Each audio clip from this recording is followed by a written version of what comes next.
Welcome to Northeast Alabama Sports Live. I am your host, Mark Everett Kelly, and we are here in Anniston for the first weekend of high school football. Let's first thank our sponsors. We have Miles over at the Cattle Stampede in Fort Payne.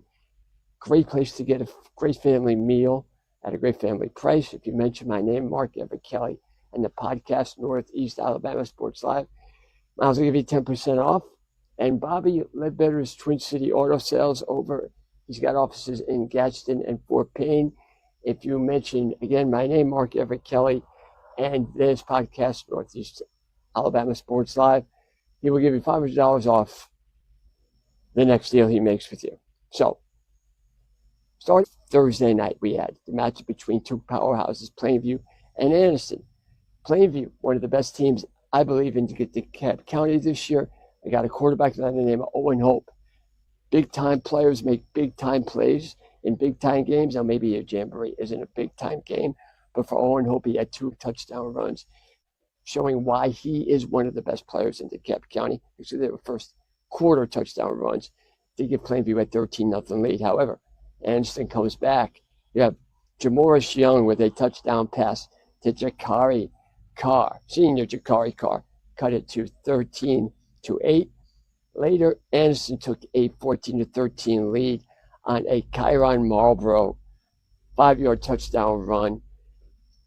1-point lead for Anniston. Now, they only played a half to determine the score. So, first half, second half, Anniston took a 14-13 lead. Plainview got the ball back with under a minute left, drove down the field, and thanks to Braden Lingerfeld, a go-ahead field goal as time expired at the end of the first half, gave Plainview a 16-14 win.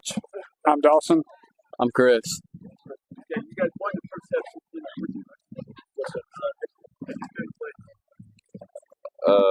I feel like we could, or I could improve a lot. I didn't play as good as I should have. I feel like up front we were very strong, playing our technique and running our guys to where we were supposed to go. I think we're doing pretty good for this being our first game and just getting out here and competing. And I think we had a lot of effort tonight, so it's good.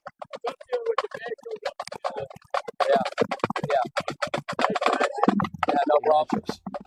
Staying on Thursday night, we go to Geraldine for the Bulldogs, and the tough Geraldine Bulldogs led by quarterback John Beck Wade, 10th grader who has started off his high school career with unbelievable numbers. Very diverse, can run the ball and throw the ball, showed why he is diverse. Tonight against Sardis, 6 for 6, 127 yards and 1 touchdown, 11 rushes for 48 yards and 1 touchdown. You got another great dual threat player in Cooper Johnson. 3 catches, 64 yards, including a 61-yard touchdown from Beck Wade.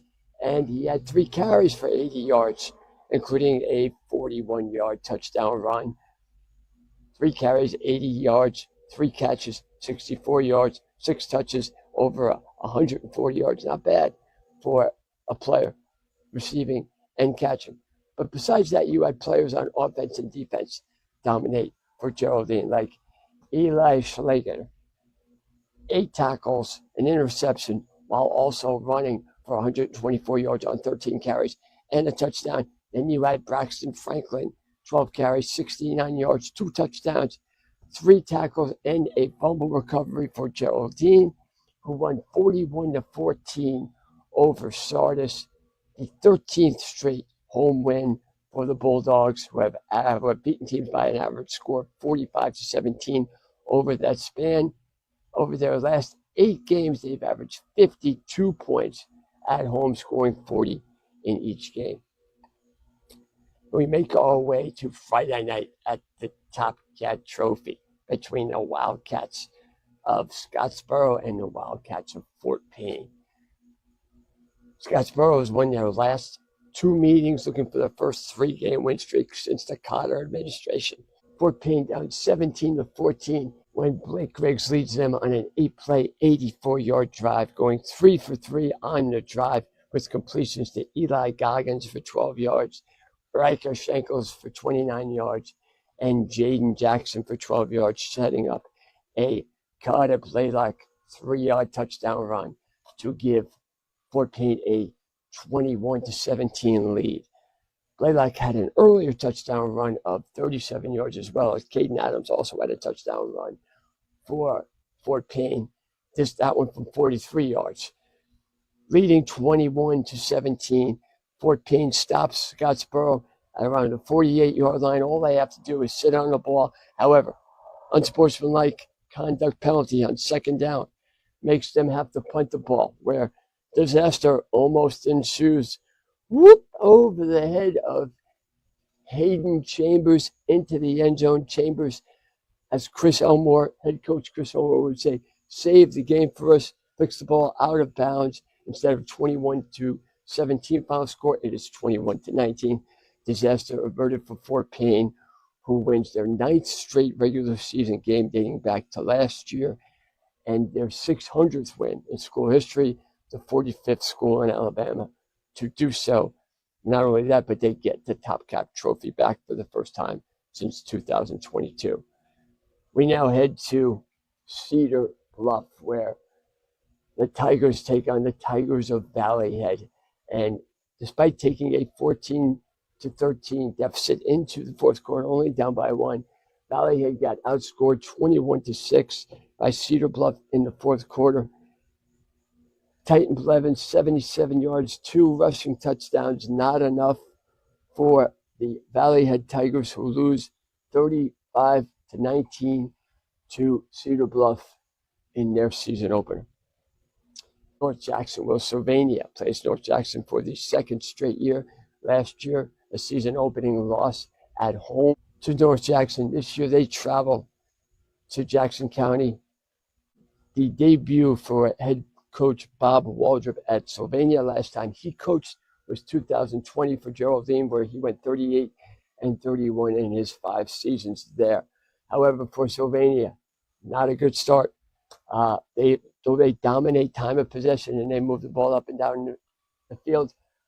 3 turnovers, missed field goal, despite having the ball for 70% of the game, 26 of the 36 minutes. They get shut out for the first time since November 1st, 2019, a 20-0 loss against North Jackson. To Maplesville for a true shocker, as powerhouse fight and head coach Paul Benefort, one of the greatest coaches in Alabama school history, 360 career coaching wins. For the game, 69 plays for Maplesville, only 24 for Fife. Maplesville had more first downs, 29, than Fife had total plays, 24. Fife loses 35-6, 445 yards allowed by Fife, just 104 total themselves. Very, very rare bad performance by Paul Benefield's team. You can bet they're going to maybe take a little bit out on Collinsville next week, who they host in their season opener. They've only won every game against them. But Maplesville came to play. Again, outgained them 445-104. We close up the night at Ider in the game of the week. The Ider Hornets, losers of 17 straight entering this game in their home opener for Josh Clement's debut as head coach. Everybody excited for the Hornets opener as they look great in their black uniforms. First drive for the Hornets, they go right down the field. 7-minute drive, culminating in Braden Castleberry's 5-yard touchdown run. Castleberry, 7 carries, 31 yards. He will play a big role later on in the game. Sexton comes back with 2 touchdowns to take a 13-7 lead, including a 95-yard passing play for a touchdown, taking a 13-7 lead into halftime. However, in the third quarter, back comes the Hornets.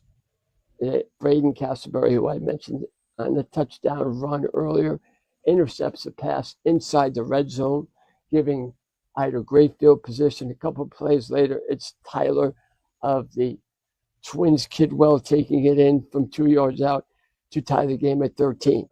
Late in the game, Ider drove down to the 5-yard line, had a chance to win the game, but Sexton stopped them, forcing, as Dan Patrick would say, overtime. in overtime section. First possession, fourth down. Aaron Thomas rolling out. And it's intercepted by Braxton Trailer. And it's over. Good night, everybody. Wait. High school football rules stipulate you cannot score on a defensive turnover. The ball is dead. Delays the inevitable for the moment. A couple minutes later, Tyler Kidwell, this time from a yard out. Go crazy, folks. Go crazy. Eider snaps their 17-game winning streak. First win since September 8th, 2023. An amazing moment for an amazing community and amazing kids. We met up with the heroes of Eider after the game. And I was telling everybody that if all the games are as boring as this one, it's going to be a long year. Right? Yeah. So what did it feel like to actually play a game like this after last year? It felt amazing. We haven't won a game in like two years. The feeling right now is unreal. That's the we best worked our feeling in tails the off. world. Like It was amazing, dude. There's nothing like it. We worked our tails off. Like we were down 13 to 7.5, and we worked our tails off and came back and won. I'm proud of all of our guys coming back out. Especially the line. They Nobody worked their back tail down and it's really lifted up. Yeah. This is a different team, and it's all thanks to Coach Clemens. Yeah, it sure is. All right, Castleberry, Sir. you had the game-changing play really with the interception right down here, right? Then you guys put the ball in the end zone right away. Did you feel kind of confident after that? That was awesome. Thanks to Big Cast. That was great. We definitely got some things we got to clean up to be Our better offense. ball team. Yeah. Ball teams. I agree. I'm proud of our guys. And then, I know toward the end of the game you guys were hoping you could win in regulation, but yeah, they stopped you. Yes, sir. And then fourth down. What did you see on that play? On the play right here. Yeah. Yeah, I thought I was in the wrong spot because I was supposed to have to do it over here, but last second I just went to the other side, and I just saw the ball coming my way, so I picked it and just ran. It felt amazing. It was crazy. And for those of you who don't know, there's a high school rule where once the defense gets the ball, the play's dead. I didn't know either. We still want to take it back no matter. Oh, I know.